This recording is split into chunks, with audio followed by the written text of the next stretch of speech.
तो आज हमारे साथ है Kawalpreet Kaur. Kawalpreet, thank you for joining us. Kawalpreet all India student association की दिल्ली प्रेसिडेंट है और 27 अप्रैल को दिल्ली पुलिस ने इनका मोबाइल फोन जब्त किया है। जो उन्होंने बोला है जो दिल्ली में दंगे हुए थे उन उस केस से रिलेटेड उन्होंने इनका फोन लिया है। तो कवलप्रीत, अगर आप हमें थोड़ा सा बताएं कि ये पुलिस कब आई, कैसे आई, उन्होंने बोला क्या आपको जब आप गए थे उनसे मिलने?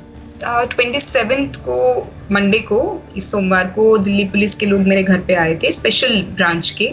और उन्होंने, मेरी आंटी जो वहाँ रहती हैं, मेरा जो ऑफिशियल एड्रेस है, उन्होंने उनको कहा कि कवलप्रीत से मिलना है। और जब मैं वहाँ गई और मैंने उनसे पूछा कि आपको क्या चाहिए, और आप ऐसे ही, जब पूरा सरकार कह रहा है कि कोरोना वायरस का टाइम है, घर से बाहर मत निकलो, आप अभी क्यों आए हो, और हमारे घर के लोग भी जो बुजुर्ग हैं उनकी भी हेल्थ पे एक थ्रेट है, इस टाइम पे पैंडेमिक की सिचुएशन है, और मुझे लॉकडाउन में आपने बुलाया है यहाँ पर, बेटर आप मुझे कॉल कर लेते, आपको क्या ज़रूरत है। तो उन्होंने कहा कि वो मेरा फ़ोन लेके जाना चाहते हैं। और मैंने जब रेफरेंस पूछा कि किस चीज़ के लिए नोटिस है आपके पास, क्या इन्वेस्टिगेशन है, तो उन्होंने मुझे ये बताया कि जो दिल्ली दंगे हुए थे उसमें वो एफआईआर जो इन्होंने मार्च के महीने में किया है, जिसमें मैं नेम्ड नहीं हूँ, उस केस के लिए वो मेरे फ़ोन में इन्वेस्टिगेशन करेंगे और मेरे फ़ोन को फॉरेंसिक जांच में भेजेगा, जो भी है। और उन्होंने मुझे कहा कि मैं अपने फ़ोन का जो पासवर्ड है वो हटाकर दिल्ली पुलिस को जमा कर दूँ। तो उस टाइम फिर मैंने अपना फ़ोन उनको दे दिया और उनसे एक सीज़र जो रिपोर्ट होता है, क्योंकि मैं खुद लॉ की स्टूडेंट हूँ, तो मैंने उन्हें कहा कि आप मुझे प्रोवाइड करिए, और फिर उनसे मैंने वो रिपोर्ट ली। तो इस रिपोर्ट में, इस सीजर रिपोर्ट में लिखा क्या था कि कौन कौन से सेक्शंस है जो इस केस से रिलेटेड हैं, जिससे उनको आपका फोन चाहिए था? मैंने जब पूछा, जब मैंने वो सीजर रिपोर्ट देखा, इनफैक्ट, तो उसमें यही सब एक्ट लगा हुआ है, जो कि बहुत ड्रेकोनियन एक्ट है, टेरर एक्ट्स हैं जो, और आर्म्स एक्ट है। कौन से एक्ट्स है, कौन सी सेक्शंस है? यूएपीए एक्ट उसमें लगा है, जो कि अनलॉफुल एक्टिविटीज प्रिवेंशन एक्ट है, जिसको पिछले साल अमित शाह ने और ज्यादा मजबूत बना दिया है। और इस तरह के आर्म्स एक्ट हो गया, मर्डर का चार्ज, राइटिंग का चार्ज, जितने भी ड्रेकोनियन चार्जेस हैं वो उस एफआईआर के अंदर मेंशन है।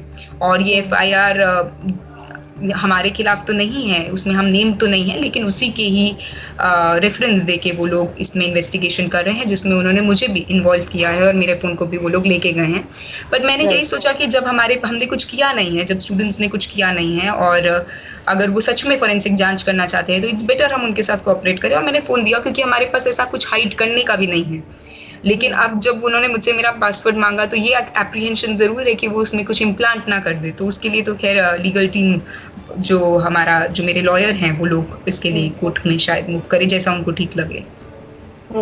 राइट। तो अभी जैसा देखा जाए तो काफी अनसर्टेनिटी है, क्योंकि आपका फोन लिया है एक एफआईआर के अंदर, लेकिन उस एफआईआर के अंदर आप नेम नहीं है।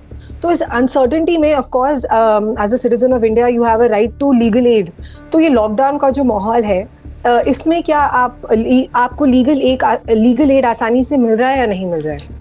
देखो, ये तो बहुत, I think this was very inhuman, क्योंकि जब सुप्रीम कोर्ट इस बात को कह रहा है कि अभी आप जेलों को खाली करिए, और दुनिया के हर एक देश में लोग जेलों को खाली कर रहे हैं, लोग ये चाह रहे हैं कि सब लोगों का हेल्थ सेफ रहे, उस टाइम में दिल्ली पुलिस इस तरह से स्टूडेंट्स के घरों में जाकर स्टूडेंट्स को पकड़ रही है, और हमारे घर में भी आई है, और स्टूडेंट्स को जेलों में बंद कर रही है।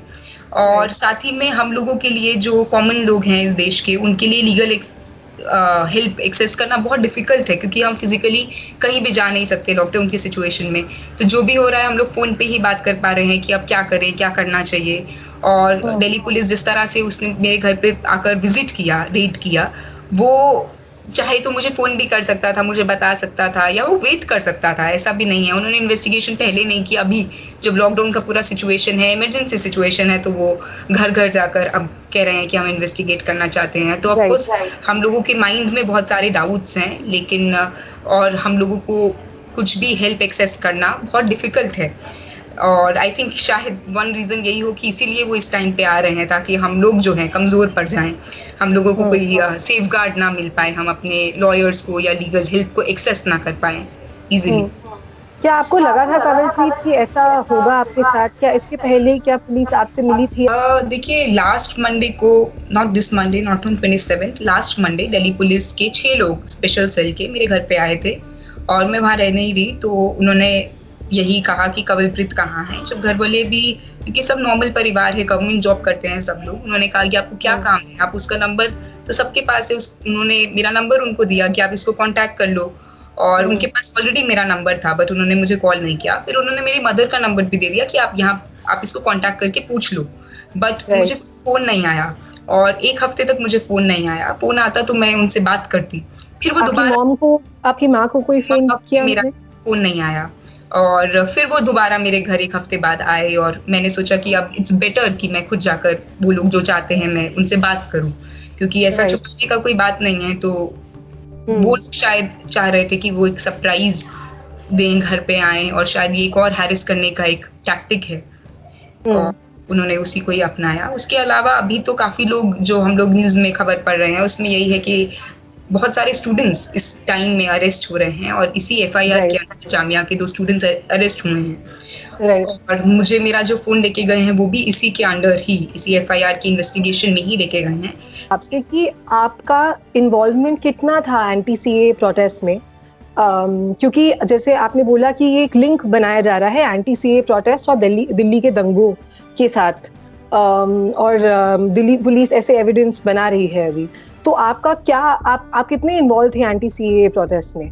बीइंग स्टूडेंट ऑफ डीयू में जितने जगह पे प्रोटेस्ट हो रहे थे, मैं उसमें काफी एक्टिव थी, चाहे वो डीयू की रैलीज ऑर्गेनाइज करने की हो, या इवन इंडिया गेट पे हम लोगों ने काफी बार प्रीएम्बल रीडिंग किया, जिसमें काफी और पॉलिटिशियंस भी बाकी पार्टीज के आते थे, और स्टूडेंट्स ही इस मूवमेंट को लीड कर रहे थे। यूनिवर्सिटी में हमने अलग अलग कॉलेजेस में प्रीएम्बल रीडिंग किया, और मेजरली इस बात को कहा कि जो ये सीए कानून आया है, और बीइंग अ लॉ स्टूडेंट मेरे लिए और इम्पोर्टेंट था कि जब इस तरह का कानून आ रहा है जो कि पूरी तरह से कॉन्स्टिट्यूशन जो हम लोग पढ़ते हैं उसके खिलाफ है, उसके पूरे एसेंस के खिलाफ है, तो हम लोग लोगों को इस बारे में बताएं, उसके खिलाफ बोलें। और एज अ स्टूडेंट एक्टिविस्ट हम लोग अलग अलग चीज़ों पे बोलते हैं, हमने सीए के खिलाफ भी बोला, और मेरे हिसाब से वो सब पब्लिक प्लेटफॉर्म पे ऑलरेडी था। हम लोग जहाँ पर जो रैली ऑर्गेनाइज कर रहे थे, पुलिस को ऑलरेडी इसके बारे में पता रहता था, पुलिस भी वहाँ मौजूद होती थी, और पुलिस वहाँ रिकॉर्डिंग भी करती थी। तो ऐसा कुछ नहीं है कि हम लोगों ने ऐसा कुछ इंस्टिगेट किया। तो ये पूरी तरह से जो पुलिस अभी दिल्ली राइट्स के साथ इसको लिंक कर रही है, पूरी तरह से फेक है।